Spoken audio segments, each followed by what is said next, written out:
الله أكبر الله أكبر الله أكبر لا إله إلا الله الله أكبر الله أكبر ولله الحمد الله أكبر الله أكبر الله أكبر لا إله إلا الله الله أكبر الله أكبر ولله الحمد. أعوذ بالله من الشيطان الرجيم. بسم الله الرحمن الرحيم. أعوذ بالله من الشيطان الرجيم.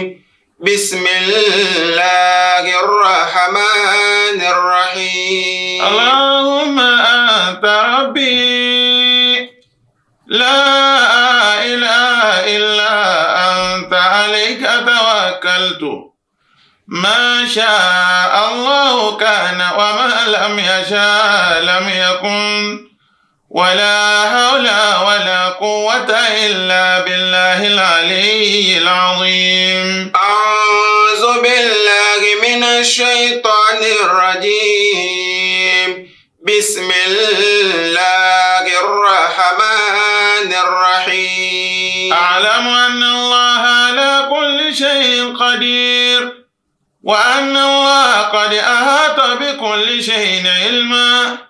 اللهم إني أعوذ بك من شر نفسي ومن شر كل دابة أنت آخذ بناصيتها إن ربي على صراط مستقيم. أعوذ بالله من الشيطان الرجيم. بسم الله الرحمن الرحيم. قل أعوذ برب الفلق من شر ما خلق ومن شر غاسق إذا وقب ومن شر النفاثات في العقد ومن شر حاسد إذا حسد. أعوذ بالله من الشيطان الرجيم. بسم الله الرحمن الرحيم. أعوذ برب الناس ملك الناس إله الناس من شر الوسواس الخناس الذي يوسوس في صدور الناس من الجنة والناس. أعوذ بالله من الشيطان الرجيم. بسم الله الرحمن الرحيم. Adúpẹ́ lọ́dọ̀ Ọlọ́run. Alhamdulillah. Ọba tó ní ọpẹ́ gbogbo ìgbà. Ọba tó lọ́pẹ́ gbogbo ìṣẹ́jú. Ọba tó lọ́pẹ́ gbogbo àkókò. A fún Ọlọ́run ọba lọ́pẹ́ náà. Lakal hamdu ya dhal judi wal fadli wal ula. Tabarakta tu'ti ma tasha'u wa tamna'u. Bó ti wọ́n Ọlọ́run ọba ní ṣọlá. Nínú bó ti wù ú ní ṣọlá náà ló tún ní ká láǹfààní àti máa wòra wa àti máa gbọ́ra wa. Mélòó mélòó àwọn ẹni tọ́lọ́run ọba ní kí wọ́n kéré sí wa lọ́jọ́ orí. Mélòó mélòó àwọn ẹni tọ́lọ́run ọba tí wọ́n ní kí wọ́n lálàáfíà kálàáfíà tiwa ó tún tẹ̀ wọ́n ju tí wọ́n lọ. Alhamdulillah. Àmọ́ àánú Ọlọ́run ìkẹ́ Ọlọ́run ó ní káwa ó tún máa láǹfààní àti máa kù lókè pẹ̀. Ó sì fún wa lálàáfíà bó ti fún wa mọ́. Ó fún wa ńláákàyè bó ti fún wa mọ́. Ó fún wa lóore ọ̀fẹ́ wípé ká máa bẹ lórí ìtẹ̀lé tànábì wa Muhammad Sallallahu alayhi wa sallam. Adúpẹ́ lọ́dọ̀ Ọlọ́run ọba náà. Alhamdulillah. Mélòó mélòó la fẹ́ kà nínú oore Ọlọ́run tí ń ṣe fún wa. A lè kà á tán. Èyí tí iye wa bá lọ díẹ̀ lámọ̀ọ́rọ́pẹ́ rẹ̀ dá. Tọ́rọ̀hún náà ti sọ fún wa wípé ìtẹ̀rùn dùn ní matallahi la tunsuha. Bẹ́ẹ̀ bá lẹ́ẹ̀fẹ́ máa kà á lé ní ení èjì èjì. ẹ lè rí ka tán iye yín ò lè gbé ẹnu èyí tọ́lọ́run ní àrònú kan táwa mọ́pẹ́ wá ọlọ́run wọn láàṣọ rẹ̀ kọ́gbà á ní ọpẹ́ fún wa àlékún ìkẹ́ ọlọ́run àti ọlá ọlọ́run kó máa jẹ́ ta ṣáájú ẹ̀dá ànábì wa Muhammad sallallahu alayhi wa sallam. bá a ti tọrọ fún ànábì a tọrọ fún gbogbo àwọn sọ̀hábà a tọrọ fún gbogbo àwọn tábìrì kọ́lọ́run bá ní lékún ìyọ́nú wọn àwọn a tọrọ fún gbogbo àwọn tó jẹ́ àwọn ẹni tó pinlẹ̀ wa láwọn òbí wa nídìílé baba nídìílé ìyá lẹ́ni tá a bá ẹni tá a bá ẹni tá a rí orúkọ wọn àtẹni tá a rí orúkọ wọn gbọ́ ọlọ́run mọ̀ dùn àwọn ó mọ òye wọn ọlọ́run mọ́sà ìbáwa kẹ́ gbogbo wọn pàápàá jùlọ àwọn olùkọ́ wa àwọn àfáà wa látorí àwọn ẹni tí ń gbà á lọ́dọ̀ ànábì tí ń jẹ́ àwọn sọ̀hábà wọ́n gbé fáwọn tábìn àwọn tábìn yìí gbà wọ́n gbé fáwọn tábìn àwọn àní náà wọ́n gbà ó fi ń wá ń sàn dérí àwọn tọkọ wa àwọn náà gbà nínú wọn ti lọ ọlọ́run bá ní ìkẹ́ àwọn tó lọ àṣẹ́kù wọ àwọn ẹni rẹ̀ láwọn àfáà àwọn ẹni rẹ̀ láwọn òbí tí wọ́n ṣẹ́kù lókè pẹ̀ atọrọ lọ́dọ̀ ọlọ́run ọba àti gbogbo ẹ̀yin tẹ́ ń gbọ́ wa nílé àti gbogbo ẹ̀yin tẹ́ yàn àyè yìí láàyò láti mọ wò láti mọ gbọ́ ìṣọ́ ọlọ́run àbọ̀ ọlọ́run àánú ọlọ́run tí ò ní ìpẹ̀kun ọlọ́run mọ́sá ìbániyọ̀ǹda rẹ̀ fún gbogbo wa. àmín. àwọn atọrọ fún gbogbo àwọn àfáà tí wọ́n ń tọ̀nà jíjìn wá tòun àti mọ́ṣíìnì tòun àti mọ́tò tòun àti àlàáfíà wọn fi wá àyè yìí wá ṣe tọ́lọ́run ọba fún wa àlékún àánú ọlọ́run àlékún ìfẹ́ ọlọ́run àlékún ìmọ̀nà tọ́lọ́run àti ìtẹ̀lé tanábì wa Muhammad ọlọ́run mọ́sá ìmọ̀bá ní jogún rẹ̀ fún gbogbo wa gbogbo ẹ̀yin aráalé tẹ́ wá ń fi jojúmọ́ gbọ́ tẹ́ ń fi jojúmọ́ wò etí yín ò ní di àmín iye yín ò ní parẹ́ àmín lákàyè yín ò ní pinyìnkì àmín gbogbo mo fẹ́ wa ọlọ́run bá ní fẹ́ ntara wọn kọ ọlọ́run bá ní kọ́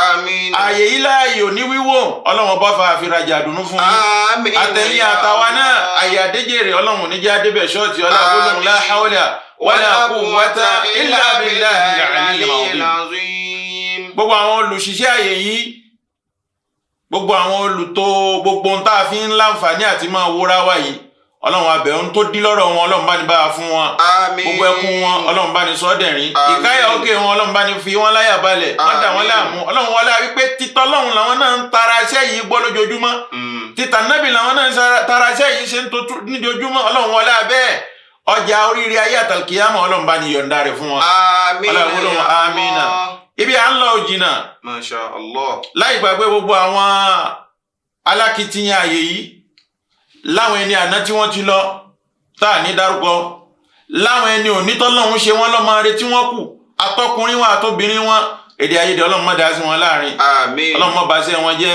àmín ọ ti ń da lánàá kọ̀ dá mọ́ ó ti ṣòro fún wọn lónìí ọlọ́run má fi kàn wọ́n láyé àti láyé àmín ọ̀tẹ̀ ní kàn wọ́n lágbára lọ́dọ̀ ọlọ́run insha Allah aláàfin ànábì wa Muhammad sallallahu alayhi wa sallam. ìta wa sọ fúnra wa lónìí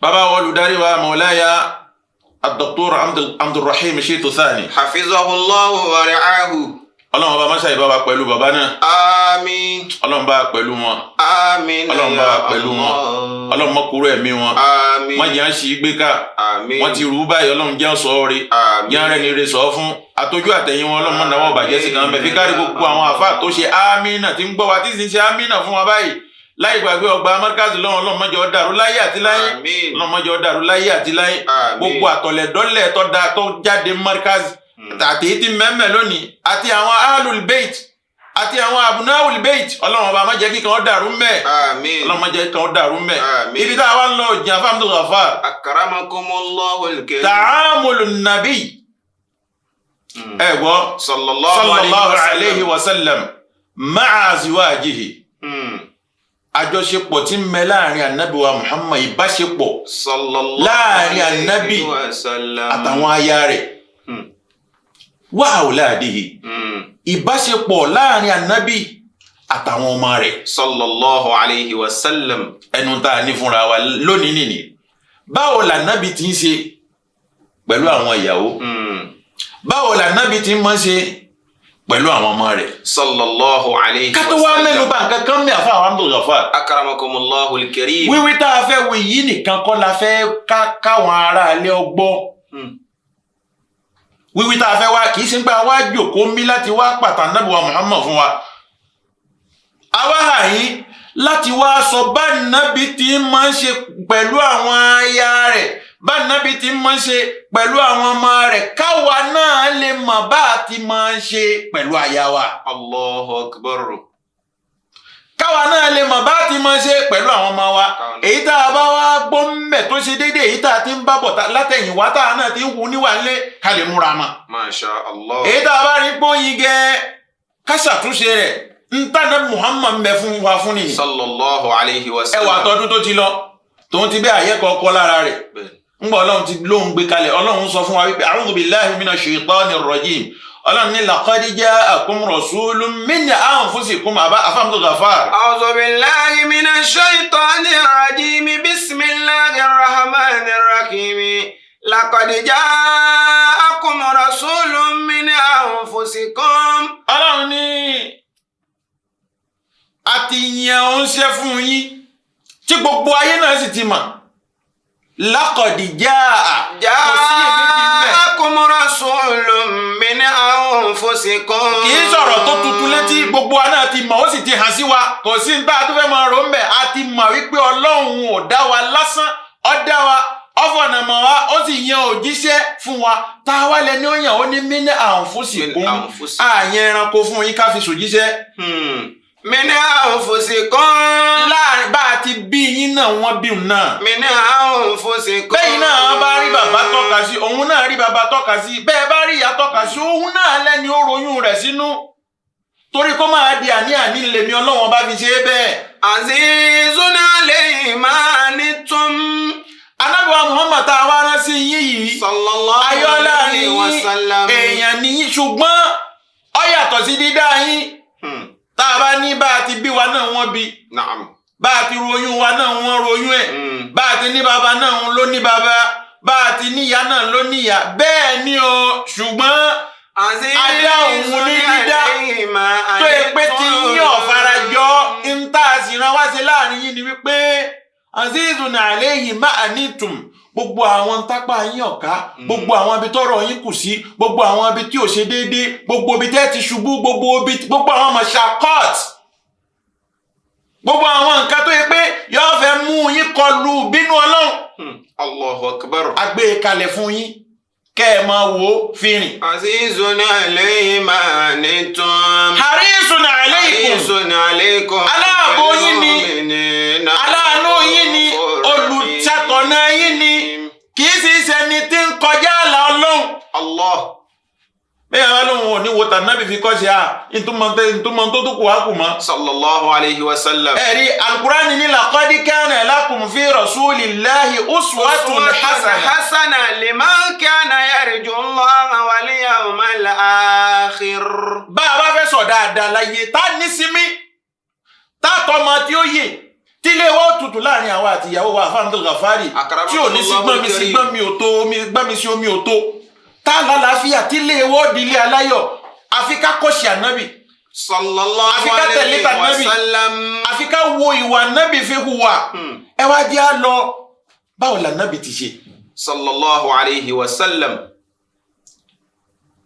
ọ̀rọ̀ pọ̀ ẹ̀kọ́ pọ̀ tá a lè kà tán á rárá yọ mẹ́fà fúnra wa bọ́lá ń bá ní ká láǹfààní àti lè rí gbogbo ẹ̀ nítorí àkókò tá a ní. Na'am. àwọn àfáà wọn ṣàlàyé wọn ní alákọ̀ọ́kọ́ ni wípé ànábì wa Muhammad láàrin òun àti àwọn ìyàwó rẹ̀ sallallahu alayhi wa sallam. ànábì láàánú wọn pípọ̀ jù arrahma. Allahu akbar. ànábì ó níkẹ́ wọn ẹ̀rí ànábì wa Muhammad láàánú àwọn ìyàwó ẹ̀ kana alayhi salatu wa salam rahiman li nisa'ihi. Allahu akbar. àwọn ìyàwó rẹ̀ bá rí inú wọn máa ń dùn ni wọ́n máa ń gbàgbé ìrònú tí astaghfirullah wọ́n máa ń gbàgbé ìrònú tí bá ń bẹ lọ́kàn wọn rí gbogbo tí bá ń wíwo nú ẹ̀mí wọn tẹ́lẹ̀ rí tábà ti lè rí baálé wọn wọ́n ń gbàgbé ni. sallallahu alayhi wa sallam. a gbọ́dọ̀ jẹ́ ọkùnrin tí ìyàwó wa ọmọ rí lárí dunnú a gbọ́dọ̀ jẹ́ ọkùnrin pé kíní yìí ti ń bọ̀ wá baálé mi ń bọ̀ ìwọ baálé ilé ń bọ̀ wá ìyàwó rẹ̀ gbúrò ẹ̀ láti máa jó ni la ilaha illallah. ó gbúrò ẹ̀ láti sáré pàdé ẹ̀ ni ó gbúrò ẹ̀ inú ẹ̀ láti máa dùn ní kò gbọ́dọ̀ gbúrò ẹ̀ kó máa ká gbọ́gbọ́ ìyàwó gbọ́dọ̀ gbúrò baálé rẹ̀ kó máa ṣiṣẹ́ wípé kìnìún ní mọ̀ wá bá nulẹ̀ Abdul Ghafar. akramakumullahu al-karim. Ànábì wa Muhammad sallallahu alayhi wa sallam la yukallifuhum ma la yatiqunahu. La ilaha illallah. Ẹ̀rí gbogbo ohun tí ó bá ní kápá àwọn ìyàwó rẹ̀ ó bá ká nínú iṣẹ́, Allahu akbar. nínú ká kúnni lọ́wọ́ fi ṣiṣẹ́, nínú ká kúnni lọ́wọ́ fi ranni lọ́wọ́ níbi àǹgbàtà àfẹ́yàwó wa fọ́mọ ọ̀dọ̀. Masha Allah. Àmọ́ ńlá àánú ìyàwó ẹni ni. Ànábì láàánú àwọn ìyàwó rẹ̀ débi wípé tó bá wọlé ọ̀yàyà ìdùnnú ìfàyàbalẹ̀ yìí máa ń bá àwọn ìyàwó. Ọ̀yàyà ìdùnnú ní ó bá ìyàwó rẹ̀ ní ó fi dìde pàdé rẹ̀ gba báàgì lọ́wọ́ ẹ̀. Ìdùnnú ní ó wà pẹ̀lú ìyàwó rẹ̀ ní ó fi mọ̀ wípé ńgbà tó wọlé iye ẹ̀ ó sọ pé ó yẹ kóun ṣe ń jẹ eré fún ẹ, ó yẹ kóun bomi síkà fún ẹ, ó yẹ kó pààrọ̀ aṣọ, ó yẹ kó sùn kó sinmi. Àmọ́ o ti sọ̀rọ̀ ẹ̀ di ń tápá ẹ̀ ò ká, o ti sọ̀rọ̀ ẹ̀ di kìnìún mọ́ lọ́wọ́, o ti sọ̀rọ̀ ẹ̀ di gbígbóná mọ́ lọ́wọ́, o ti sọ̀rọ̀ ẹ̀ di bẹ̀rù fún, o ti kó láyà jẹ kó wá ní ìfọ̀kànbalẹ̀ mọ́tò ọba dé báyìí lákàyè ó dàrú kò ní mọ ntọ́kàn lọ́dọ̀ tó ń kọ́dà kò ní mọ ẹ káàbọ̀, yóò kọ́kọ́ sá lọ káàná, yóò máa béèrè pé èwo ló tó gbédé lónìí, ṣé èpè ló gbé wọlé ni àbá dùá. La ilaha illallah. Ọlọ́run mọ́ ṣe wá lọ́kùnrin tí ọ̀dá o. Àmín. La yukallifuhum ma la yutiquna minal a'mal. Táwọn ìyàwó rẹ̀ bá ń ṣiṣẹ́, Ànábì a máa gbìyànjú láti kún wọn lọ́wọ́ níbi iṣẹ́ ni. Kò sì ní la iṣẹ́ tápá àwọn ọ̀kábọ̀ wọn lọ́rùn. Afábùdù Gàfárì mọ̀tá bá ń tẹ̀léra wa kì í la nítorí pé kò fẹ́ ìyàwó wálé nítorí àti máa wáṣọ ọmọ ọ̀dọ̀ fún ẹ̀. Ayyadakumullahu. A ń láti máa mọ̀ wípé ọmọ àwọn kan ni, àwọn kan ló bí. Bọ́n ti bí àwa náà táwọn òbí wa ń bẹ lọ́hùn àti jèrè wa, àwọn òbí tiẹ̀ náà ń bẹ lọ́hùn àti jèrè tiẹ̀ náà. Àwọn kan ní bá bọ̀ ní bá ìgbésí ayé rẹ̀ bọ̀ látẹ̀yìn pẹ̀lú wọn tó fi wá pàdé ìwọ, ó pa gbogbo àwọn wọn ni tì, ó sì tẹ̀lé ẹ̀. Má rí ní ìrì ọmọ ọ̀dọ̀. Òun ni ó fọṣọ, yó gbálẹ̀, yó wẹ̀ fún ọmọ bíi mẹ́fà. Afábùdù Gàfárì La ilaha illallah. yóò tún fọṣọ àwọn ọmọ mẹ́fẹ̀ẹ̀fà ni, yóò ṣe ń jẹ, yóò pọnmi sílé, yóò gbálẹ̀. La ilaha illallah. Èwo wá lẹ́yìn ṣe ẹni baálé nìyí, Ọlọ́run ò tó bẹ́ẹ̀ o. Allah. Ànábì Muhammad ò tó bẹ́ẹ̀ o. Sallallahu alayhi wa sallam. A tún wá ń kọjá àyè láwùjọ àwa Yorùbá. A tún wá bá débi wípé gbogbo ojúṣe tí ìyàwó wa ń ṣe fún wa ni ó ń láti lè máa lọ ṣe bẹ́ẹ̀ ní ẹbí pàápàá. La ilaha. Ìyàwó wa ń láti lè máa lọ àwọn fọ páànù gbogbo páànù ìdílé ìnáwó òun ló gbọdọ̀ fọ́, àwọn ló gbọdọ̀ lọ gbà. Subhanallah. Ẹgbà àwọn ẹni tí ń fowó fi ṣe àwọn ìyàwó yín èé ṣẹrú yín, ìyàwó ni wọ́n ń láti láàánú wọn. Ànábì Muhammad láàánú àwọn aya rẹ̀, Allah. ó fi wọ́n lọ́kàn balẹ̀. Ẹ̀rí Afábùdù Gàfárì. Akramakumullahu al-karim. Ànábì wa Muhammad jẹ́ kí nǹkan kan ó ní wọ́n lára. A sì jẹ́ni tí máa ràn wọ́n lọ́wọ́ ní gbogbo àyè débi wípé àwọn kan béèrè lọ́dọ̀ Aisha radiyallahu anha. Àmín. Wọ́n béèrè lọ́dọ̀ Aisha wípé ma kana nabiyyu sallallahu alayhi wa sallam yasna fi baytihi. Allahu akbar. Kí ló ń ṣe ńlá máa sábà ṣe tó bá wà nílé? Èsì tó wúwo láìṣà fún. Afábùdù Gàfárì. Hayyakumullah. Aisha dá wọn lóhùn wípé yakunu fi mihnati ahlihi. Allahu akbar. Ànábì wa Muhammad Sallallahu alayhi wa sallam. Ìmọ̀ ṣe bọ́ ìmọ̀ ṣe rú fáwọn àyàwó rẹ̀. Sallallahu alayhi wa Laqad sallam. kana lakum fi rasulillahi uswatun hasanatun liman kana yarju Allah wal yawmal akhir wa dhakara Allah kathira. Baálé gidi tó ń bẹ lórí ìlànà Islam tí ń bẹ ní ìlànà tànàbí wa Muhammad sallallahu alayhi wa sallam. Ó wọlé, ìyàwó rẹ̀ ń bẹ lójú oorun, àwọn ọmọ rẹ̀ náà ń bẹ lójú oorun. Ló bá bẹ̀rẹ̀ sí ní gbá wọn lójú oorun ní náà jí sáyé. La ilaha. Ìwọ ló gbé gbálẹ̀, ìwọ ló pọnmi, ìwọ ló fọṣọ, ìwọ ló wá ká gbogbo wọn níṣẹ́, ìwọ wá bọ́ sí ibùsùn níṣẹ́ ló wá ń sùn. Èyí ṣe baálé dáadáa. Wallahi. Èyí ṣe baálé rẹ̀. Subhanallah. Ànábì wa Muhammad ò ṣe bẹ́ẹ̀. Sallallahu Ẹni tá a alayhi wa láǹtẹ̀ sallam. lé, ẹni tá a fi ń ṣe fáàrí tá a gbà fún dọ́dọ̀ Ọlọ́run kìí ṣe bẹ́ẹ̀. A sì lè máa pàǹtẹ̀lé àfi ká máa ṣe bí ti ń ṣe. àfi ká máa gbọ́ báwo ló ti lò ó gbà káwa náà ó máa tọ̀ bákọ̀ rẹ̀ ká máa gbìyànjú wípé a ń láti máa ṣe bá Ànábì wa Muhammad ti ń ṣe pẹ̀lú àwọn aya rẹ̀. sallallahu alayhi wa ẹ sallam. dákun à ń bọ̀ níbi báwo ni ti ń ṣe pẹ̀lú àwọn ọmọ. Na'am. Ànábì wa Muhammad sallallahu alayhi wa sallam Khadija sọ wípé ó nífẹ̀ẹ́ àwọn ìyàwó rẹ̀ débi pé tí ń bá mẹ́nu lé ìrànlọ́wọ́ àwọn ìyàwó ní mọ́ ṣe. Abdul Ghafari ó ṣòro fọkùnrin mi ìyàwó rẹ̀ ti gbómi ìrẹsì léná ọmọ sì mú mú lọ́wọ́. Na'am. àlejò sì dé. La ilaha illallah Muhammad rasulullah. mo ń bọ̀ wá kan tí ìyàwó ní bá wí ọ̀daràn jọ náà. ó sì máa ń pọ́ mọ oṣù mẹ́fà mẹ́ lọ́wọ́ rẹ̀ oúnjẹ ló sì gbélé náà yìí ọmọ ní mú mú bẹ́ẹ̀ ni ó tún máa palẹ̀ mọ́ báwo lọmọ ni ó ti wẹ̀. Allahu akbar. ọ̀rá lẹ́rù fi díwọ̀n káwá pé kan nú ọmọ tiẹ̀ náà ni wọ́n hàn lè mọ̀ bẹ́ẹ̀ nílé ọkọ tójú rẹ̀ sì tó ṣọ́gbà ká má pẹ́ mẹ́ nítorí àwọn tá a fẹ́ yàn nàná. Na'am. Aisha ní bá nàbí radiyallahu anha ó ní tá nàbí bá mẹ́nu lé ìrànlọ́wọ́ àwọn aráalé àtìlẹ́yìn wọn ìkún wọn lọ́wọ́ níbi iṣẹ́ ṣíṣe níbi ojúṣe wọn ńlá nàbí máa ń ṣe tákòókò òòrùn bá wá tó yọ wá jáde yọ lọ kí ọ. Allah. sallallahu alayhi wa sallam. Laqad ja'akum rasulun min anfusikum azizun alayhi ma anittum harisun alaykum bil mu'minina ra'ufur rahim. ẹ̀tún wa gbọ́ Ànábì wa Muhammad sallallahu alayhi wa sallam kì tó wáyé ṣègbéraga lérí ìrànlọ́wọ́ tí ń bá ń ṣe fún wọn. Allahu akbar. ẹlòmíì gba ọmọ dání lọ́dọ̀ ìyàwó ẹ̀ ńlọrẹ́ ẹ̀ fi wọlé ọmọ dọ̀rọ̀ ni ọ̀rẹ́ gan aláìní kan ṣe aláìní làákàyè ìwọ ló tún máa bọ́ ìyàwó ẹ̀ gbọ́mọ dání àbí mo ti bẹ́ẹ̀ lónìí ọ̀tẹ́ wa lọ́rùn tani ọba bá gbọ́mọ. La ilaha illallah.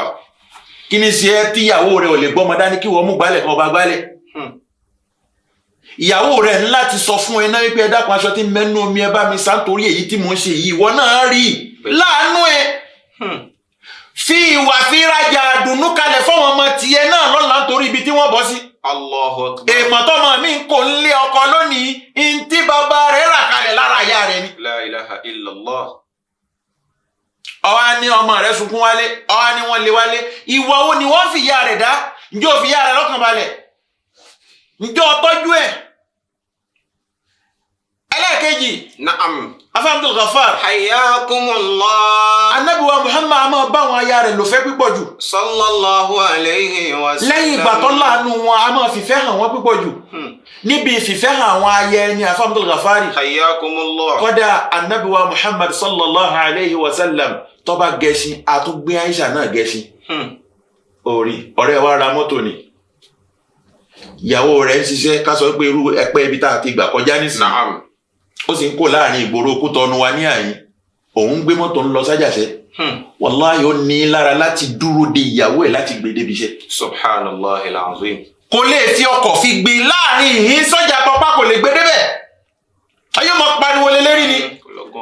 ó sì láwọn kan tí wọ́n lè dá dúró nóòrùn fún wákàtí mẹ́rin táwọn tún mọ sọ pé àjọṣe avec mama mo ń bọ̀ wá náà pas de problème yóò tún fi wọn lọ́kàn balẹ̀ pé kò sí wàhálà kò lè gbéyàwó inú ilé ẹ̀ tó ti bímọ fún àwọn tó ń lọ dúró de inú òrùn ò tí ì mọ ní tó fẹ́ bú fún ẹ láì dá. La ilaha illallah. ó ti bímọ fún ẹ òun ló sì wà nínú ilé fún ẹ lọ́lọ́run fi fayọ̀ sọ̀rọ̀ ẹ ló fi bá a débi ẹni tí ń rọkọ̀ ẹnu wípé ọkàn ń bẹ pẹ̀lú ẹ tó bá yẹ kóbìnrin bú ni ò lè lọ́nà gbégbá obìnrin rẹ lọ ń bẹ pẹ̀lú ẹ̀ ní wọ́n fi gbà ẹ́ sèkrétẹ́ níbi tó wà ẹnu wípé wọ́n gbà ẹ́ sí sèkrétẹ́ lásán lọ́lọ́ọ̀ ráyè mọ́ ẹ wo adúrú iṣẹ́ tọ́lọ́wọ́n bá fi kó ànábì wa Muhammad lọ́rùn. Sallallahu alayhi wa sallam. gbogbo iṣẹ́ ni ò gba ojúṣe ànábì Muhammad kò gba ojúṣe ànábì Muhammad lọ́dọ̀ àwọn ìyàwó rẹ̀. sallallahu alayhi wa sallam. Sallallahu alayhi wa sallam. Allahumma salli ala Muhammad wa ala ali Muhammad kama sallaita ala Ibrahim wa ala ali Ibrahim. وبارك على محمد وعلى آل محمد كما باركت على إبراهيم وعلى آل إبراهيم إنك حميد مجيد. Assalamu alaikum warahmatullahi wabarakatuh. Ìkànnì tẹ́ ń wò yìí náà ní ìkànnì Sunna TV. níbi tí àwọn onímọ̀ ti ń tẹ ìmọ́lẹ̀ sórí ẹ̀sìn Islam látòrí Sunna TV. Ìmọ́lẹ̀ nínú Sunna Nabi Muhammad sallallahu alayhi wa sallam. Ní gbogbo ìgbà ní kẹ́ ẹ máa wò wá tí ẹ sì máa rí ẹ̀kọ́ ìsìn kọ́ lórí ìkànnì yìí náà ni o. Òun ló múlẹ̀ rẹ̀kẹ̀tẹ̀ yàtọ̀ yìí gbogbo mùsùlùmí lọ́kùnrin àti lóbìnrin ẹ jẹ́ ká máa wo Sunna TV ẹ jẹ́ àwọn ọmọ wa náà máa wo Sunna TV kí wọ́n lè bá ní ìmọ̀ tó péye nípa Sunna ìkànnì tó ń tàn mọ́lẹ̀ sínú ẹ̀sìn ni Sunna TV Yorùbá ẹ máa wò wá ní gbogbo ìgbà kẹ́sì máa kọ́ ẹ̀kọ́ tó péye nípa Sunna. Ọlọ́run bá wa ṣàlékún ìyọ́nà Ànábì wa Muhammad sallallahu alayhi wa sallam. Ọlọ́run bá wa kẹ́ gbogbo àwọn sọ̀hábà sallallahu alayhi wa sallam. Ànábì lo ìfẹ́ pẹ̀lú àwọn aya rẹ̀ ó fìfẹ́ hàn sí wọn ìfẹ́ tó ń bá wọn lò àti ìbáṣepọ̀ rẹ̀ pẹ̀lú wọn kò dí lọ́wọ́ ọṣẹ́ tọ́lọ́run ọba rán kò sì díwọ́ ọṣẹ́ tí ó gbà lọ́dọ̀ ọba rẹ̀ láti mọ́ ṣojúṣe rẹ̀ lọ́dọ̀ àwọn ìyàwó rẹ̀ lápẹẹrẹ àkọ́fẹ́ ìyàwó Ànábì wa Muhammad sallallahu alayhi wa náà ni sallam. sayyidatuna Khadija radiyallahu anha. Àmín. Ànábì bá lò fẹ́ débi wípé ó kò láyé náà ni kó tó fẹ́ ìyàwó mi. sallallahu alayhi wa sallam. Ìgbà tá Khadija kò láyé ìfẹ́ rẹ̀ ò tán títí Ànábì fi fẹ́ ìyàwó mi. Débi wípé sayyidatuna Aisha a máa béèrè lọ́dọ̀ Ànábì pé ṣé ẹni tí ò sí láyé mọ́ lẹ́ẹ̀ fi jojúmọ́ rántí báyìí. Ìrántí yìí ń pọ̀ ju ṣáwọ̀ ọ̀tún sí lọ́dọ̀ yín mọ́ ni. Ànábì ò fi ìrántí rẹ̀ fi pa àwọn ẹni tí ń mẹ pẹ̀lú rẹ̀ láya kò fi pa wọ́n lára kò sì fi pa wọ́n lẹ́kún kò sì fi bà wọ́n nú jẹ́. Ẹ̀kọ́ ní mẹ láàrin méjì ni ẹ̀kọ́ tí mẹ́mẹ́ ni wípé Ọlọ́run ní afẹ́ ìyàwó méjì ká fẹ́ mẹ́ta. Wọ́n ti torí pé ọfẹ́ fẹ́ ẹnìkan fi bà ẹnìkan nú jẹ́ ẹ̀kọ́ nìyí. Wọ́n sì ti torí pé o nífẹ̀ẹ́ ẹnìkan jù kó o fi ìfẹ́ náà fi pa ẹnìkan lára. Aisha máa béèrè ńgbà tá Ànábì ó fèsì Ànábì ò fún lésì wípé mo nífẹ̀ẹ́ jù ẹ lọ ni kò sọ bẹ́ẹ̀. Ànábì ò sọ fún wípé ohun tí Khadija ṣe fún mi ò lè ṣerú ẹ̀ fún mi kò sọ bẹ́ẹ̀. Ànábì ni ó ní àwọn nǹkan tí ó ṣe fún mi Ànábì wá ròyìn ẹ̀ níwọ̀n bá gbé ìyẹn báyìí ni ìyẹn báyìí ni ìyẹn báyìí ni ló fa ni mo máa ń rántí ẹ̀. sallallahu alayhi wa sallam. Léyìí tí ò gbé wá ní gbígbé ìbànújẹ́ fẹ́nìkejì tó sì já sí pé máa annahu kana qa'idan lid-dawla wa muballighan lir-risala tòun ti bó ti já sí pé odidi àgbáyé l'Ànábì ń darí tó sì tún jẹ́ òjíṣẹ́ Ọlọ́run tó sì tún jẹ́ qa'idu àwọn jaysh bákan náà mu'alliman nas sallallahu alayhi wa ó sallam. jẹ́ olùkọ́ àgbà fún gbogbo àgbáyé títọ̀ tó tòsí máa ń nídìí ẹ̀ ní gbogbo àkókò. Kò gba ojúṣe lọ́kọláya láàrin Ànábì àtàwọn aya rẹ̀. Ọ̀rẹ́ wa wọ́n ṣẹ̀ṣẹ̀ gbà yín síbi iṣẹ́ níyàwó yín bá kéèmà. Wọ́n gbà yín síbi iṣẹ́ níyàwó yín ò rí sinmi mọ́. Wọ́n gbà yín síbi iṣẹ́ níyàwó yín ò gbádùn yín mọ́ ọjọ́ Ànábì wa Muhammad sallallahu alayhi wa sallam. Iṣẹ́ kan ò gbọ́dọ̀ gba ojúṣe lọ́kọláya lọ́dọ̀ rẹ lọ́dọ̀ ìyàwó ẹ̀. Bó ti já sí pé iṣẹ́ kan ò gbọdọ̀ gba ojúṣe tiwọn náà lọ́dọ̀ tiwọn náà. Gbogbo ẹ̀ ń lọ lọ́kàn ọjọ́ kan ní Ànábì wa Muhammad tó jẹ́ àfáà àgbà olùkọ́ òun wáàsí ẹni tí gbogbo ayé ń béèrè lọ́dọ̀ ẹ̀ tí ń jólùdarí àgbáyé tí ń jólùdarí Islam tí gbogbo àwọn èèyàn ò lè jí lójúmọ́ kan kí wọ́n má nídìí ẹ̀. Tòun ti bẹ́ẹ̀ ọlámójútó ojúṣe ti mẹ́ láàrin òun àti àwọn ìyàwó rẹ̀. Laqad ja'akum rasulun min anfusikum azizun alayhi ma anittum harisun alaykum bil mu'minina ra'ufur rahim. Lára ìfẹ́ tánàbí wa Muhammad ní sáwọn aya rẹ̀. Sallallahu alayhi wa sallam. Ànábì wa Muhammad tún máa bá wọn sọ̀rọ̀ dùnnú. Bẹ́ẹ̀ náà ní sí máa ń bá wọn dámọ̀ràn. Al-mudaaba wal-mumaziha. Ọ̀rọ̀ dùnnú ká máa bá ní sọ̀rọ̀ dùnnú tí ìyàwó rẹ̀ náà ó tẹ̀ wá inú rẹ̀ yóò dùn yóò ní fàárí wípé baálé wa ń bẹ nílé lónìí. Wallahi ẹlòmíì ò ní. Ẹlòmíì ò ní ó lákòókò tó jókòó pé ó dá jókòó kì í ṣe pé ńgbà tó wà ní mọ́ndíá tó ń dẹ̀dẹ̀ tó ń lọ́ṣọ lérí ọ̀nà ẹ̀ ń pera yín ó ń ra yahoo fún ó ń ra gbogbo kiri fún gbà tó wọlé tán ò ní kankan tó fẹ́ ṣe mẹ̀mọ́ gbogbo ohun tó ṣe tó fi rí fẹ́ ni àfikọ́ ọmọ ṣe àwọn nǹkan náà kóra ìjókòó kọkàn rẹ̀ ráì balẹ̀. La ilaha illallah. Ànábì láwọn ọ̀rọ̀ dùnú tí máa ń bá wọn sọ. Masha Allah. Afa Abdul Ghaffari ìṣẹ̀lẹ̀ kan ṣẹlẹ̀ láàrin Ànábì àti ìyàwó rẹ̀. An'amakumullah. Tí ń jẹ́ ọmọ Abubakar Siddiq. Radiyallahu anha. Kí ni ìṣẹ̀lẹ̀ tó ṣẹlẹ̀? Ọ̀rọ̀ náà wá ṣẹlẹ̀ ó ṣojú Abubakar. Radiyallahu anhu. Inú wa bí Abubakar torí pé ohun ọmọ rẹ̀ tí ń jẹ́ ìyàwó lọ́dọ̀ Ànábì ó ti fẹ́ máa lọ òkè ju tànábì wa Muhammad lọ. Sallallahu alayhi wa sallam. Wọ́n nínú bí Ànábì inú bí Abubakar débi wípé ó fẹ́ lè juwọ́ fọ́mọ ẹ̀ níjọ́ náà. Ìyàwó lọ́sẹ̀ o. Na'am. Bàbá ìyàwó mẹ́mẹ́ tó sì máa ọkọ ọmọ tòun tó ipò òun náà ló fọ ọmọ rẹ̀ fọ́kọ ó sì máa rú ẹni tó jẹ́. Kí l'Ànábì ṣe lẹ́ẹ̀kan náà? Sallallahu alayhi wa sallam. Ànábì sì dìde lẹ́ẹ̀kan náà ó bọ́ sáàrin ìyàwó rẹ̀ àti bàbá rẹ̀.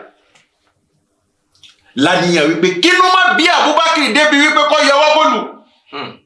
Torẹ́lẹ́gẹ̀ gbígbóná ni Abubakar radiyallahu anhu. Àmín. Ẹ wá gbọ́ Afa Abdul Ghaffari. Akramakumullah. Nígbà tí Abubakar wá jáde tó lọ tán, Ànábì wá ń béèrè lọ́dọ̀ ìyàwó rẹ̀ wípé báwo ló ti rí sí bí mo ṣe kó ẹyọ láàrin lọ́dọ̀ bàbá rẹ̀ nísìn. La ilaha illallah. Wọ́n l'Ànábì tó wá ń sọ fún lọ́rọ̀ àwàdà. Ànábì fi ń tó ṣe fún ó fi ilẹ̀. Ó fẹ́ wá dà kó máa dìrònú fún torọ́ òun náà ti mọ bí bàbá ẹ̀ ti rí aṣí nígbà ni. Ó sì ti rí pé ìgbà tí bàbá tòun lọ kí l'Ànábì ó sọ. Bóyá Ànábì ó tún wá rí aṣí lérí bí bàbá òun ti rí aṣí ní Ànábì ò lọ bẹ̀ rárá. So t'Ànábì ò bá tún wá dáhùn ó tún lè kó sínú ìrònú. Ànábì ò tún wá fi ilẹ̀ lásán. Ànábì wá pè é. Orí bí mo ṣe kó ẹyọ nísì lọ́dọ̀ bàbá ẹ̀ ń fẹ́ kí bàbá ẹ̀ fọwọ́ kẹ́. Allahu akbar. Ṣé o máa pé wọ́n ló gbẹ́jọ́ ìyàwó ẹ lọlé? Ọ̀tún wá fẹ́ gbẹ́jọ́ ìyàwó ẹ jáde tán àárín ọjà láàrin àwọn ẹgbẹ́. Lọ́wọ́ ńláńlá sí ìyàwó inú ilé tìyẹ tó jẹ́ ìdajì ara rẹ̀ tó fẹ́ bímọ táwọn ọmọ náà fẹ́ máa lo orúkọ rẹ̀. Kọ́ṣe lára Ànábì wa Muhammad sallallahu alayhi wa sallam. Níbi tá Ànábì wa Muhammad bá àwọn ìyàwó wọn lò fẹ́ dé. Alákọ̀ọ́kọ́ ni wípé a máa ràn wọ́n lọ́wọ́. Ó lásìkò tí máa ń bá wọn sọ̀rọ̀ dùnnú. Lásìkò tó máa bá ìyàwó rẹ̀ sọ̀rọ̀ dùnnú. Ó máa ń gbé wọn sí rí ẹsìn. Kọ́dà hadith kan mẹ́ta Ànábì tí Aisha sọ fún wa wípé Ànábì wa Muhammad wọ́n jọ ń wẹ̀ nílé balùwẹ̀ ní Afa Abdul Ghaffar. Hayyakumullah. Ọlọ́run bá yọ́nú sí Ànábì wa Muhammad. Aisha ń bẹ léwẹ̀ pẹ̀lú baálé rẹ̀ wọ́n jọ ń wẹ̀ wọ́n wá ń bu omi fi ṣeré ní balùwẹ̀ wọ́n yípo sóòtán fi ń wẹ̀. Ànábì ó bomi ṣan òun náà ó bomi ṣan. La ilaha illallah. Aya zawju fa'lam innaha lakathaniya. Wallahi. Ka ukhtin ladayka la tazunna bi khidmati. Kẹsẹ̀rú àfẹ́ obìnrin nítorí ó fi díwọ̀n ọ̀kan nú àwọn àbúrò rẹ̀. Èmi a máa sọ́gbọ́n ọ̀nà mo máa sábà lọ ẹrí ẹ̀ púpọ̀ jù pé ìran nǹkan mẹ́ta ń bẹ tá a máa ń wò ìran èèyàn mẹ́ta ń bẹnu ayé wa tá a máa ń wò lára ìyàwó tá a bá fẹ́. Ó fi díwọ̀n ìyá rẹ̀. Ntọ́ ọba fẹ́ ṣe fún kì í ṣe pé o fẹ́ fi wé yẹ ẹ̀ àmọ́ ọmọ wò ó pé káápẹ́ nìkan ló hurú wà tó o fẹ́ wù fún ìyàwó ẹ̀ yìí fún ìyá ẹ̀. La ilaha illallah. Ṣé mi ò dùn? Tọ́ ọ bá rí i fi wò ó fi wò ó wípé ká sọ wípé ntọ́ ọ fẹ́ ṣe fún ìyàwó ẹ̀ yìí ẹnìkan ló ṣe bẹ́ẹ̀ fọ́kànnú àwọn ẹ̀gbọ́n rẹ̀ àbí lábúrò rẹ̀ lóbìnrin. Tọ́ ọ bá wá rí yẹn tó fi wé kan náà àwọn ọmọ rẹ̀ lóbìnrin. La ilaha illallah. Ọmọ rẹ̀ ló wà ń jòkó ní agbẹ́jọ́ wá ní ti gbé alámọ̀ yín ṣe báyìí níwà tí wọ́n náà fẹ́ wò fún ìyàwó ẹ̀. Ṣénú rẹ̀ ó dùn tó bá ti lè wá já sí pé gbogbo mẹ́tẹ̀ẹ̀ta ni orí wípé bọ́ ọ bá ṣe ìyá rẹ̀ tó o bá gbọ́ inú rẹ̀ ó bàjẹ́ ẹ̀gbọ́n rẹ̀ tó o bá gbọ́ inú rẹ̀ ó bàjẹ́ àbúrò rẹ̀ àbọ́mọ rẹ̀ tó o bá gbọ́ inú rẹ̀ ó bàjẹ́ má wo níwà fún ìyàwó tó o fẹ́ torí kì í ṣerú rẹ̀ ìdajì rẹ̀ ni. Aya zawju fa'lam innaha lakathaniya. Ka ukhtin ladayka la tazunna bi khidmati. Kì í ṣerú. Ànábì wa Muhammad sallallahu alayhi wa sallam. Aisha jẹ́ kó yé wa wípé àtìyàwó àtẹrú lọ́dọ̀ Ànábì wa Muhammad sallallahu alayhi wa sallam. Ànábì ò gbé ọwọ́ ẹ̀ sókè báyìí kó fi lu ẹnìkan rí. La ilaha illallah. Sallallahu alayhi wa sallam. Bá a ti ń wí láàárọ̀ yìí níṣẹ́ ẹlòmíì ti lu ìyàwó ẹ̀ lókùrù láàárọ̀. Ìyàwó mi ti jẹ̀gbá tí lónìí yóò wá ti torí ẹ̀ wọ hijabu yóò wá bomú kò ní. Ọ̀pọ̀lọpọ̀ hijabu nítorí tọ́lọ́run kan lóbìnrin mi fi wọ̀ wọ́n ti lu ojú rẹ̀ gbogbo ẹ̀kẹ́ ẹ̀ ti lé. Kọ̀ wá fẹ́ jẹ́ kára ayé ọmọ kí òun wípé ìyá lámọ̀yìn èyí ti rí kí ló dé.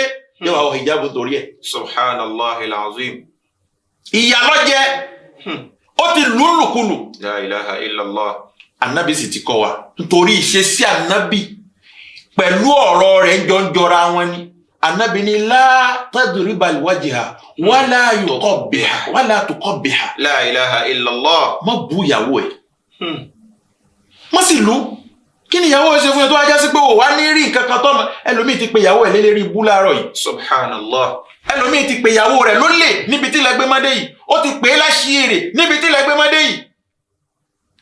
kò sínú wa ire fún mùsùlùmí Ànábì wa Muhammad sallallahu alayhi wa sallam nínú àwòyàn kọ́ṣe láyé àwòyàn fi tẹ̀lé láyé nípa ìgbésí ayé lọ́kọláya kò sẹ́lẹ̀gbẹ́ Ànábì Muhammad sallallahu alayhi wa sallam tòun ti bó ṣe já sí pé Ànábì wa tá à ń wò ní gbogbo ń tá a kà mọ́ wọn lára tẹ́lẹ̀ rí ní ojúṣe tọ́lọ́wọ́n ọba ní iṣẹ́ tọ́lọ́wọ́n ọba fi ran tòun ti bẹ́ẹ̀ mutazawija tis'an minan nisa. Allahu akbar. aya 9 ní mẹ́fà Ànábì wa Muhammad àárín ni ẹ jẹ́ ká là á níwọ̀nba. aya 9 a rí pé àwọn àfa alukurani ojoojúmọ́ ńlá máa ń pariwo pé ìyàwó 4 lọ́lọ́run ní afẹ́ báwo ni tànàbí ta aláàṣì tó jẹ́ aṣáájú wa ti wá jẹ́ 9 gbogbo wọn náà kọ́ là nàbí dẹnu kọ àwọn tó gbéra wọn lọ bá nàbí tọ́lọ́run sì ní mọ́lé wọn dá wọn dúró lákàtà rẹ̀ ó ní nǹkan wá tó yẹ pé àṣẹ wá látọ̀dọ̀ Ọlọ́run ni kì í ṣe Ànábì wa Muhammad ló prend décision volontairement kì í ṣe pé ẹwù tiẹ̀ náà ló ní àmọ́ kó wọn jọ ìwọ pé 9 Ọlọ́run ló yọ̀ǹda fún un náà Ọlọ́run sì yọ̀ǹda fún Ọlọ́run ní àtúnfẹ́ lòmíì l'opportunité bẹ́ẹ̀ mọ́ sallallahu àǹfààní tá a fẹ́ yín lẹ́yìn ànábì ẹ̀yin tẹ́ ẹ jẹ́ àlùmọ́ ànábì Muhammad náà ní kí ni wàrúbà masna wa thulatha wa ruba eri 4 ni ká ẹ dúró sí bẹ́ẹ̀ bá lágbára rẹ̀ bá a bá fún yín l'opportunité débẹ̀ kì í ṣe pé ń gba alukurani ti wá wí àlàyé tó mẹ́mbì èyí nì náà àmọ́ nǹkan la bá wá bí kì í ṣe pé ń gba alukurani ní afẹ́yàwó 4 wá dìde bọ́ gbọ́rọ̀ lónìí ó gbọ́dọ̀ pé 4 lónìí túláàsì 4 kó o tó fẹ́yàwó kan ó ní ohun tán gbọ́dọ̀ rí lára ẹ̀ náà ká tó wá sọ wípé ó fẹ́ méjì torobìnrin ṣe ń tà máa ń fẹ́ fún yà ó sì láwọn ojúṣe ara ẹ̀ náà lè tà ń bá bọ̀ yìí kọ́lọ́wọ́n bá ọba aláàánú kó ṣe ìkọ́mọ̀ ṣe wa tòun ti bí wọ́n ti wá jẹ́ 9 tó ní náà kò gba Ànábì wa Muhammad kò fojúṣe wọn ráre a sì wá rí kan nú wọn tí ò ròyìn Ànábì wa Muhammad lè yan rí sallallahu alayhi wa sallam àwárí kan nú wọn tọ́wọ́ ròyìn Ànábì pé tòun ti bá a ṣe jẹ́ 9 tó aláìdáàlà Ànábì wa Muhammad sallallahu alayhi wa sallam kò ṣẹ̀tọ́ mi fún mi kọ́ wá gbẹ́jọ́ Ànábì wa Muhammad kọ́ lọ Ànábì ní àsìkò tí máa ń bá ọ̀kọ̀ọ̀kan nù wọn lò ìjọ tó bá sì ń bá ọ̀kọ̀ọ̀kan nù wọn ní àsìkò rẹ̀ bí ìgbà wípé kámọ́tò gbẹ̀ngbẹ̀ títí dàkókò tóun tó fi á padà wá sọ́dọ̀ wọn ni. La ilaha illallah. sallallahu alayhi wa sallam. sallallahu alayhi wa sallam. lẹ́yìn náà nínú ojúṣe ọkọ ìyàwó ní láti ní mùsáraka pẹ̀lú ìyàwó ẹ̀ ẹ̀kọ́ ni látọ̀dọ̀ Ànábì wa Muhammad sallallahu alayhi wa sallam. má jìnnà sí débi pé kó máa wẹ̀ jẹ́ ọmọ rí ẹ lásìkò máa bẹ fún ó wà fún ni jẹ́ bóun ṣe wà mẹ́ fún ẹ tóun rí gbogbo ìgbà jẹ́ kóun náà máa rí ẹ ní gbogbo ìgbà tó bá nídìí ẹ má jẹ́ kí ìyàwó ẹ máa gbẹ̀ngbẹ́ débi pé kó máa fọ̀rọ̀ lọ́gbẹ̀ ẹ́ kó máa wọ àwọn ẹlòmíì kó máa fi díwọ̀n rẹ̀ kó máa rẹ́ lòmíì tí wọ́n ń gbéra wọn kóun náà máa rántí pé òun náà sáàsì lọ́kọ ìgbésí ayé aláìní lòun níyì òun lọ́kọ tí mẹ́láyé ìgbésí àpọ́n lòun lò yìí ìgbésí aláìní ìgbésí opó lòun lò yìí. Subhanallah. èyí sọkùnrin rí tó bá jẹ́ bẹ́ẹ̀ fún ìyàwó rẹ̀. lẹ́yìn náà husnu alistima o gbọ́dọ̀ máa gbọ́rọ̀ ìyàwó rẹ̀ torí yóò ní àwọn ọ̀rọ̀ míì lọ́kàn tó fẹ́ sọ. Ànábì wa Muhammad máa farabalẹ̀ gbọ́ tiwọn náà níjọ́ tán bá gbé tiwọn náà ní Ànábì ó gbọ́ wọn ẹlòmíì ò lákòókò tí ń bá ìyàwó rẹ̀ sọ̀rọ̀ báwo lẹ ń ṣe sí lọ́jà báwo níbi iṣẹ́ rẹ̀ ń bo láti dé kí ló kù kí ni tá palẹ̀ mọ́. Allahu akbar.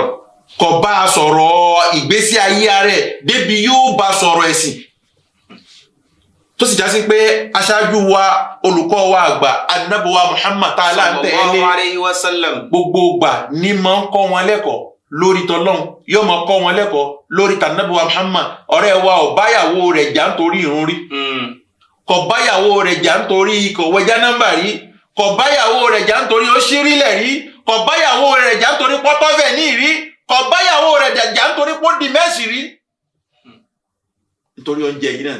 La ilaha illallah. ó tún mú ọ̀rọ̀ oúnjẹ lọlé fámìlì ìyàwó ẹ̀ nítorí pé ìyàwó òun yìí ṣe ń jẹ fún òun lásìkò. èyí tí wọ́n ń ṣe tó ipò lè kó parun bẹ́ẹ̀ láyé àtàlùkìyámọ̀ yìí kọ́. La ilaha illallah. èèyàn kírun lọ́dẹ̀dẹ̀ rẹ ọ̀rọ̀ ojú ẹ̀ ọ̀bàjà àkókò tí ń wù ú ní dìde lọ́dọ̀ ẹ ò jí níjọ́ kan ní látijọ́ tó ti fẹ́ gbé wá lọ kírun. ìwọ gangan fún rẹ báwo ló ti ń ṣẹ̀sìn náà bẹ́ẹ̀ anábì tá a sì ńlá ń tẹ̀lé kò fààyè bẹ́ẹ̀ lẹ̀. Sallallahu alayhi wa sallam. a máa jí wọn a máa jí àwọn ìyàwó rẹ pé a máa ní kìrìtì lọ́dọ̀ Ọlọ́run ni a máa ń bọ́ bẹ́ẹ̀ ní sọ́ńtà fẹ́ ni a máa ń ní súnmọ́ Ọlọ́run ni gba ntọ́ yẹ wá ní tí ò yẹ ní bá anabi wa Muhammad ti máa ń ṣe ni. Sallallahu alayhi wa sallam. anabi sì já láàánú wọn pípọ̀ jù. lẹ́yìn náà bá anabi ti rí bẹ́ẹ̀ náà lórí lọ́dọ̀ àwọn ọmọ náà. Allah. anabi láàánú àwọn ọmọ níbi tá anabi láàánú àwọn ọmọdé àkókò náà kọ́lọ́n fún wa lákòókò ká lè tẹ̀síwájú díẹ̀. Àmín. anabi láàánú àwọn ọmọ àfa Abdul Gafari. Hayyakumullah. wọn lànàbí fẹ́ kírun imma salatu zuhri awil asr níjọ́ kan anabi fẹ́ kírun ó wá gbé kan nú àwọn ọmọ imma kó jẹ́ Hasan anabi wá gbé sí bí ẹsẹ̀ láti máa kírun nígbà tá anabi ó dìde tí ń kírun tó forí kanlẹ̀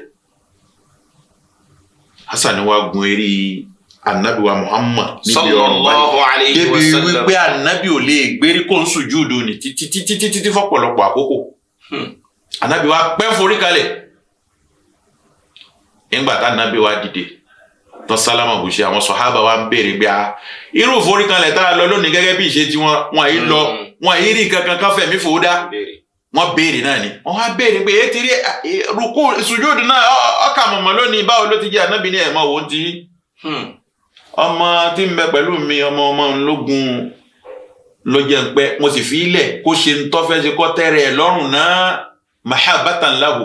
Allahu akbar. kọ́ tẹ́rẹ̀ ẹ̀ lọ́rùn náà kí n máa gbé ojú ọ̀dọ̀ wa ni wọ́n ti yin ilé kan náà àbí ká jẹun tẹ̀sùbà lẹ́yìn ọrùn anabi ò ṣe bẹ́ẹ̀. sallallahu alayhi wa sallam. anabi ṣe sùúrù fún ni. sallallahu alayhi wa sallam. ara ìfẹ́ tànàbí wa Muhammad sallallahu alayhi wa sallam.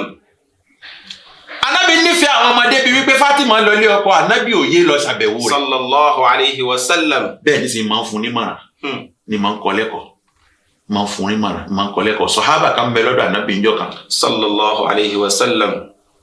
àkókò náà tó fún wa mọ́ sọ̀hábà yìí bẹ lọ́dọ̀ anabi wa gbé ọmọ ni wọ́n ń basire bí ti ń basire ni wọ́n ń fẹnu kan lẹ́nu ń kìsì ẹ̀ ń basire la anabi ń dì í mara sọ̀hábà yìí wá ń wọ anabi bẹ́ẹ̀ ẹ ráyè sá. sallallahu alayhi wa sallam. sallallahu alayhi wa sallam. ọmọ lẹ ń gbélé wa ń di mọ lẹ ń basire tó báyìí lẹ ń kí sẹ. ọmọ mẹ́wàá lòun ní òun ọ̀rá èsì bẹ́ẹ̀ fọkàn nù wọn láti jẹ́ tóun ti bí mẹ́wàá. sallallahu alayhi wa sallam. Afa Abdul Gafari. hayyakumullah. anabi fún lẹ́sìn pé gbogbo ẹni tí ó bá ti láàánú ọmọ kékeré ọlọ́run ò ní láàánú tiẹ̀ náà. laqad ja'akum rasulun min anfusikum azizun alayhi ma anittum harisun alaykum bil mu'minina ra'ufur rahim. ẹni tí ó bá ti láàánú ọmọ ìwọ náà máa kíkọ́ wá wa náà tá a jọ ń bẹ ní tá a wòra wa bu àwọn ọmọ rẹ tó di géńdé tí wọ́n ń lọ léwé lónìí máa wò wọ́n ó di ẹ̀mẹ́ ló tó gbé wọn èmi nínú àwọn fáàrí tí mo ń ṣe kò sọ́mọ tọ́lọ́run ọba fún mi àfi kan ṣoṣo tí ò sí lákàtà mi la ilaha illallah. tí ò sun igbá àyà mi kọjá wákàtí kan rí èmi náà máa fi yún ṣe fáàrí láàrin àwọn ọmọ pé kò ṣùgbà ẹlòmíì kò gbé ọmọlọ́pọ̀ ló kò gbé rí ámbèlé yóò gbé mọ́ra. la ilaha illallah. anabi nífẹ̀ẹ́ àwọn ọmọ pípọ̀ jù sallallahu alayhi wa kò sallam. wá nífẹ̀ẹ́ ẹni lásán kì í ṣe pé ìfẹ́ afẹ́fẹ́ yẹyẹ alẹ́ àwò lásán ìfẹ́ jàǹbá anabi nífẹ̀ẹ́ àwọn ọmọ rẹ̀ débi wípé yurabihim wa yahfazuhum wa yurshiduhum ila ma amarahu Allah ìmọ̀ ń dojú wọn ìmọ̀ ń gbìtọ́ náà mọ́ wọn lẹ́mìí ìmọ̀ ń gbé láti kékeré bó ti nífẹ̀ẹ́ wọn bẹ́ẹ̀ ni ó máa bá wọn sọ̀rọ̀ bọ́lọ́run ti fẹ́ ni. sallallahu alayhi wa sallam. ló jẹ́ ká nàbí ó sọ fún wa wípé ńgbà táwọn ọmọ yín bá ti ń mẹ lọ́mọ ọdún méje ní kẹ́ ẹ ti máa fẹ̀sì yé wọn. sallallahu alayhi wa sallallahu sallam. alayhi wa tó bá sallam. dọmọ ọlọ́dún mẹ́wàá ẹ máa yíwọ́ po sí wọn díẹ̀díẹ̀ ẹ máa jẹ́ kí wọ́n mọ̀ ọ́n lọ́rùn àyàn ẹ má fọwọ́ yọ̀bọ́ kẹ́fì mú wọn mọ́ torí tá a bá bọ́mọ ṣe ẹlòmíì ti kó ọmọ rẹ̀ láyà jẹ débi wípé ó sì mọ̀ wípé bó o ti kó wọn láyà jẹ ní náà ni ó fa problem fún ẹ. La ilaha illallah. torí àwọn ọmọ lóbìnrin ní sí lápèjúwe ọ̀fà yìí káwọn ọmọ rẹ̀ ọmọ bẹ́ẹ̀ sọ̀rọ̀ lẹ́nulé kankan ló wà nù lójoojúmọ́ báwo lọmọ ó ṣe fẹ́ máa sọ fún ẹ ẹni báyìí ní ń dààmú mi lọ́nà iléèwé. La ilaha illallah. ẹni báyìí ní ń dààmú mi lọ́nà ibiṣẹ́ nígbà tó fà yìí kí ọmọ rẹ̀ bẹ́ẹ̀ sọ̀rọ̀ lẹ̀ láàrin ọjọ́ 7 tá ń lò nú ọ̀sẹ̀ ò níjọ́ tó ọmọ ń pè wọ́n jòkó bí wọ́n léèrè pé ẹ̀yin ọmọ mi báyìí lọ̀rọ̀ ayé báyìí lọ̀rọ̀ ọlọ́run tí wọ́n ti ní wípé kásà ti lọ léwèé kásà ti lọ bí iṣẹ́ máa bá a lọ tí wọ́n lọ bí iṣẹ́ tó dábò tí ń fi hàn dà tí wọ́n bá wá rí kankan mú dání nínú tọ́lọ́run tànábì wa Muhammad kọ́. sallallahu alayhi wa sallam. ìwọ náà kábàámọ̀ kí ló bí wọn fún kábàámọ̀ kí ló náwó lé wọn lérí sí. Ànábì wa Muhammad yìí ṣe bẹ́ẹ̀ bá Ànábì wa Muhammad ti máa ń ṣe ni wípé a máa dojú wọn kọtọ lọ́hùn a máa gbìnfẹ́ ọlọ́run sí wọn lẹ́mìí a máa bá wọn sọ̀rọ̀ ọlọ́run kì í fẹ́ jẹ́ kí wọ́n ṣí ẹsẹ̀ gbé kì í fẹ́ jẹ́ kí wọ́n ṣí wàhù sallallahu alayhi wa sallam sallallahu alayhi wa sallam. sallallahu alayhi wa sallam sallallahu alayhi wa sallam. gbogbo jama tẹ̀ ń gbọ́ wa nílé káwọn máa wọ́n jẹun kán wọṣọ nìkan kọ́ ìfẹ́ ọmọ ó ṣe pàtàkì ẹlòmíì nífẹ̀ẹ́ ọmọ rẹ̀ débi ẹlòmíì kórìíra ọmọ ẹ̀ débi pé tá bá tó forúkọ ọmọ ẹ̀ ní pé inú rẹ̀ ó tún bàjẹ́ ẹlòmíì ní kórìíra ọmọ ẹ̀ débi wípé tọ́mọ rẹ̀ bá mẹlẹ́gbẹ̀ẹ́ rẹ̀ kò ní fi dúkìá rẹ̀ fi hàn kò ní fi àwọn ọ̀rọ̀ ìkórìíra ọmọ àìnífẹ̀ẹ́ ọmọ ẹni ló jẹ́ kí bàbá mi ò fi dúkìá rẹ̀ fi tọrẹ torí èyí tí ó fi pè àwọn ọmọ rẹ̀ bá sọ èyí tí ó fi pè àwọn ọmọ ẹ̀ sọ pé mo nílẹ̀ báyìí sí báyìí o mo ralẹ̀ báyìí sí báyìí o èmi mo ní mọ́tò sọ tí ń bẹ ládọ́lá mọ èyí tí fi ń ṣiṣẹ́ o kò sọ fún wọn. àwọn ẹlòmíì ní lọ sọ fún ta láì mọ̀ wípé ẹ̀mí gígùn tí mẹ́lẹ̀ kan ò síbẹ̀ fún. La ilaha illallah. ìjọ tó lọ́jọ́ dé àwọn wọn ní kó dúkìá wọn jẹ́ lájẹgbé wọn àfi fọ́mọ ńgbà tí wọn náà o ti fi ẹ̀tọ́ àwọn ọmọ rẹ dùn wọ́n bẹ́ẹ̀ bá ń lọ́mọ tó o bá ń kọ́ lẹ́kọ̀ọ́ máa fi tó o bá ní pamọ́ fi hàn Ànábì wa Muhammad náà máa sọ̀rọ̀ alikiyama fọ́mọ rẹ̀ ọ̀sọ̀ fún Fatima Ali sì ń béèrè lọ́dọ̀ Fatima pé kí ni bàbá rẹ̀ wí fún ẹ. sallallahu alayhi wa sallam. a máa sọ̀rọ̀ Jibril a máa wádà Ànábì Muhammad gbà mí ọ̀rọ̀ alikiyama bí ó ti rí gbà mí Ànábì a máa pe Fatima a máa sọ fún pé bí ó ti jẹ́ ni ìwọ náà máa sọ̀rọ̀ ara rẹ̀ fọ́mọ rẹ̀ pé ọmọ rẹ̀ ní ṣúrọ́ pẹ̀lú wọn. bàbá rẹ̀ máa ń pe ọmọ jókòó ni n tó dí fọ́mọ mi ta fi pe lọ́mọkọ́mọ lónìí ni pé kò ní moral kò rẹ́ni dá jókòó bá sọ̀rọ̀ n tó dí fún ojú bẹ́ẹ̀ lọ kò gbọ́rọ̀ tó yẹ kó gbọ́ sínú etí náà ló fa la fi ń fojú ọmọ búwo tọ́jọ́ tó bá bẹ̀rẹ̀ sí ní rí èèyàn pé jókòó pé bá a ti máa ń ṣe ni ọmọ bí níran ni ẹsẹ̀ báyìí ni mùsùlùmí máa ń gbé mùsùlùmí yìí ṣe léyìí yóò sì yí dà débi pé yóò wúlò fáwùjọ wa àmọ́ bàbá ọ̀ráyè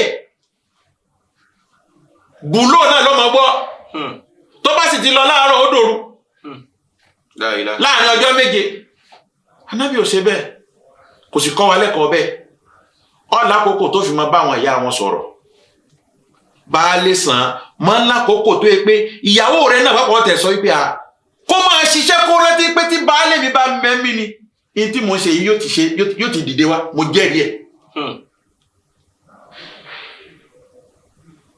bí baálé ti máa ń jẹ́ nìyí baálé ọmọ máa ń gbọ́rọ̀ nígboro ọmọ máa ń rìn nǹkan tí ó ka lára yóò máa sáré wípé kí n tètè lọ ọ̀dọ̀ bàbá mi lọ́fọ̀rọ̀ yìí hàn kí n mọ̀ bí mo ti fẹ́ ṣe ó kó gbogbo wọn láyà jẹ tán tọmọ rẹ fi ralẹ̀ ó mọ̀ ọmọ rẹ wá rí pé ìgbà tí ìyá ìyàwó tòun fà òun mọ́ra ó bẹ̀rẹ̀ sí ní kó gbogbo dúkìá rẹ̀ fún ìyàwó ẹ̀ ìwọ bàbá rẹ̀ sì mẹ́mẹ́ ìwọ ló lé bọ́ta tọ́ ọ bá fàyè kẹjọ mọ sọ ọmọ sọ fún mi pé mo ní owó kan pamọ́ ó sì wù mí kí n ra ọkọ̀ kan kí n mọ lò ó ìwọ ló sọ pé ibi tó gbé dé yìí nísìnyí ó ti kan ọkọ̀ lóòótọ́ ọkọ̀ ń tọkàn lọ́rọ̀ ẹ̀kọ́ ní nǹkan báyìí ni kò ṣe níwọ̀n ó mọ làákàyè tó fi bọ́ ọmọ rẹ sọ̀rọ̀ àmọ́ nígbà tó bá já sí pé gbogbo ìgbà bíi tashadud líle ló ń le mọ́ wọn ìjà tí ọ̀yẹ́ lọ ń bá wọn jà kí wọ́n sà ti wà ń lé káwọn ọmọ kó sọ pé àwọn ò gbà fọ́mọ kan ó gbà fọ́mọ torí ìjọ tágbára ò ní sí fún ẹ mọ́ gbogbo àwọn ẹni tí ò gbà fọ́mọ tí wọ́n bá bẹ́ẹ̀ dọjú alẹ́ ìtọ́jú wọn èyí tó nǹkan kan ọ̀rọ̀ tó ti bá wọn sọ tẹ́lẹ̀ rí ó ti abití èkó mọ̀ pé wọ́n bá jòkó kan tẹ́lẹ̀ rí ọwọ́ adọ́jọ́ alẹ́ lásìkò tó rẹ́ nìkankan tó lè bá sọ àfọ̀wọn náà ó sì kọ́ wọn láàárọ̀ ọjọ́ tẹ́lẹ̀ rí wọn ní jòkó bàbá ìlà ẹgbọ́n jẹ lọ fún ó tán ṣé ó ti rí nǹkan kan jẹ kódà ọmọ mi ò ti jẹ yóò ti yóná kó tó rántí ń pò yẹ kó jẹun nígbà tó ti fi kọ́ wọn látàárọ̀ ọjọ́ tẹ́lẹ̀ rí anabuwa Muhammad ṣe báyìí sallallahu alayhi wa sallam ọlọ́run kókó wa máa ṣe àmín ó bu àyà jù báyìí lọ tá a bá láà fẹ́ máa kà á àmọ́ àkókò tí ń bẹ fún wa kò tó nǹkan kan atọ̀rọ̀ lọ́dọ̀ ọlọ́run bá ọba àlékè ọlá ẹnu èyí tá a wí ọlọ́run kò fi jámànà gbogbo àwọn ẹni wa àmín gbogbo àwa tá a jọ ríra wa wò lákòókò tá a wà yìí àti gbogbo àwa tá a jọ ríra wa gbọ́ ọlọ́run ní dẹ́mi ilé gbodò àmín ọlọ́run ní hàn wá lè mọ́ àmín ọlọ́run ní gbé fìtínà bá wa àmín kò ní dẹ́kun pa wá àwa tọrọ lọ́dọ̀ ọlọ́run ọba alágbára lórí gbogbo ẹ̀dá gbogbo ohun tí ń ṣẹlẹ̀ láyé lónìí ikú òjijì ikú ọ̀dọ́ ọlọ́run wọ́n ṣe ṣíjú àánú rẹ̀ wò wá àmín ó ṣàforíjì ẹ̀ṣẹ̀ wa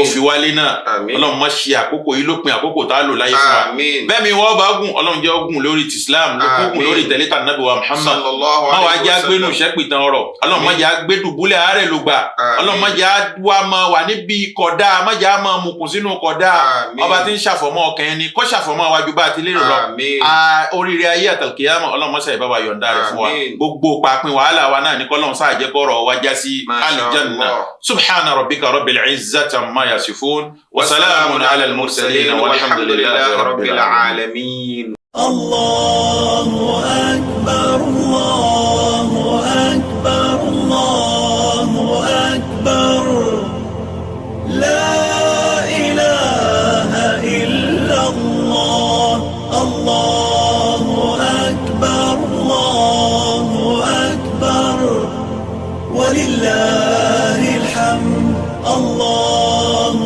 أكبر الله أكبر الله أكبر لا إله إلا الله الله أكبر الله أكبر ولله الحمد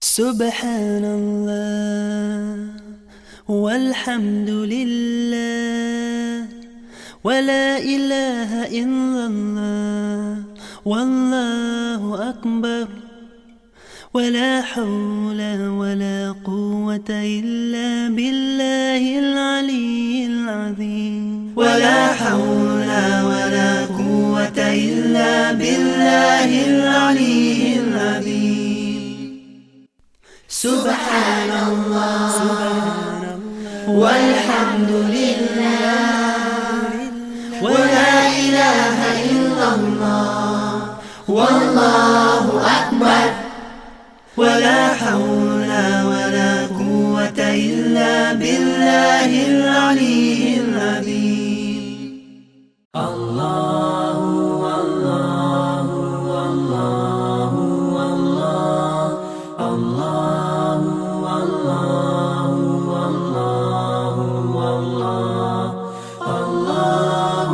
الله الله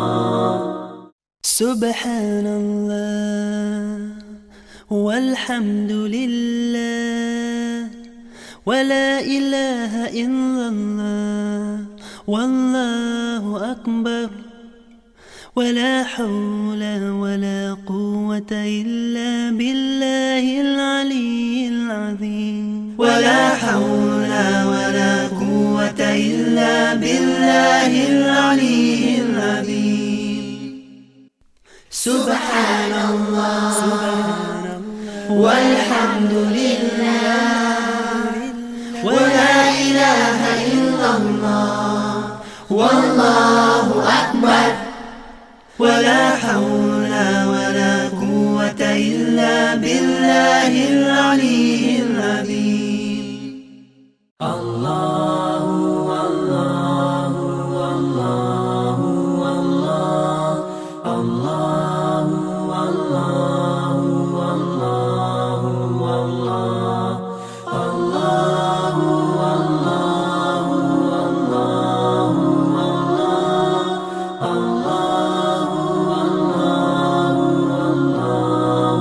الله سبحان الله والحمد لله ولا إله إلا الله والله أكبر ولا حول ولا قوة إلا بالله العلي العظيم. ولا حول ولا قوة إلا بالله العلي العظيم.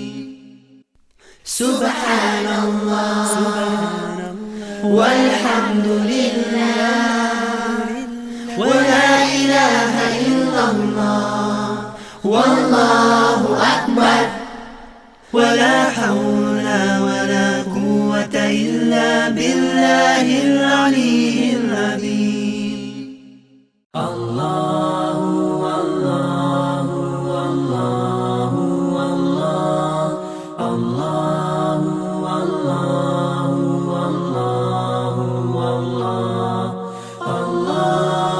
الله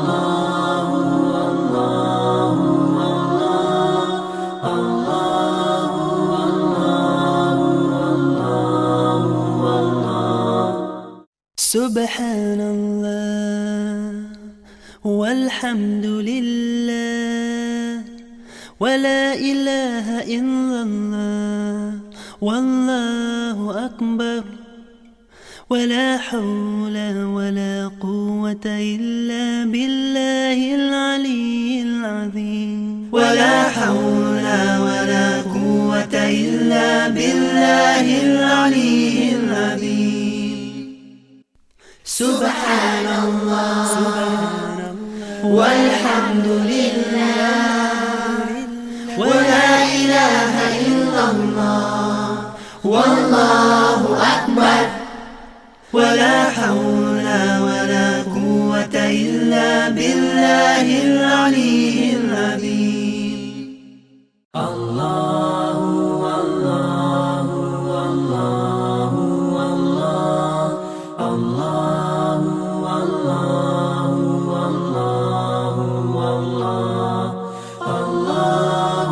الله الله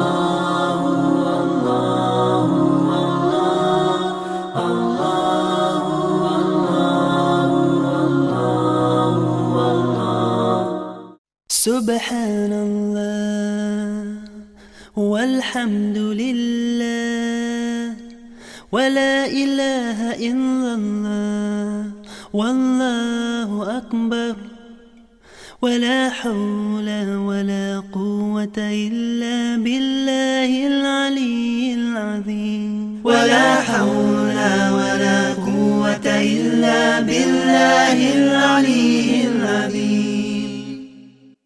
سبحان الله والحمد لله ولا إله إلا الله والله أكبر ولا حول ولا قوة إلا بالله العلي العظيم. الله الله الله الله الله الله الله الله الله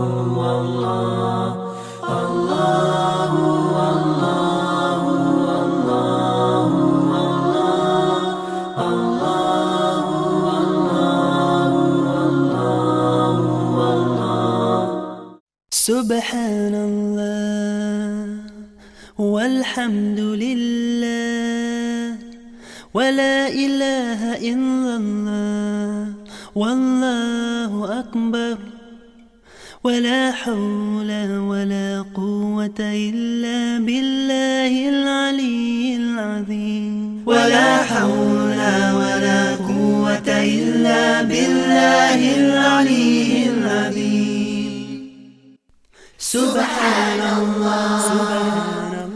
والحمد لله ولا إله إلا الله والله أكبر ولا حول ولا قوة إلا بالله العلي العظيم الله الله الله الله الله الله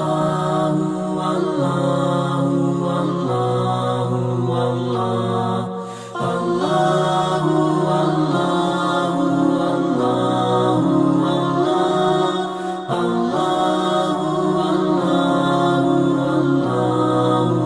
الله سبحان الله والحمد لله ولا إله إلا الله والله أكبر ولا حول ولا قوة إلا بالله العلي العظيم ولا حول ولا قوة إلا بالله العلي العظيم سبحان الله والحمد لله ولا إله إلا الله والله أكبر ولا حول ولا قوة إلا بالله العلي